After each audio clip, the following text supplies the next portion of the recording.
खोपोलीसह संपूर्ण खालापूर तालुक्यात मान्सूनपूर्व पावसाने शुक्रवारी दमदार हजेरी लावली। वाढत्या उष्णतेने आणि उकाड्याने हैराण झालेल्या नागरिकांना या पावसामुळे काहीसा दिलासा मिळाला असला तरी शहरातील विस्कळीत नालेसफाईचे वास्तव पुन्हा एकदा समोर आले आहे।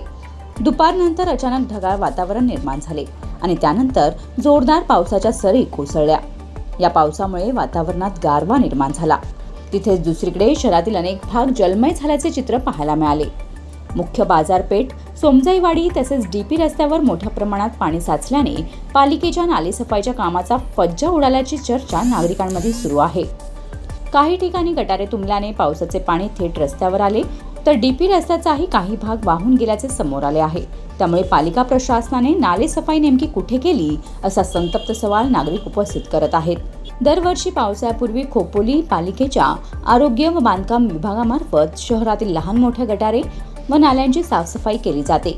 यंदाही नालेसफाई सुरू असल्याचा दावा केला जात असला तरी प्रत्यक्षात मुख्य भागांमध्ये अजूनही गटारे आणि नाले चोख अवस्थेत असल्याचे दिसून येत आहे।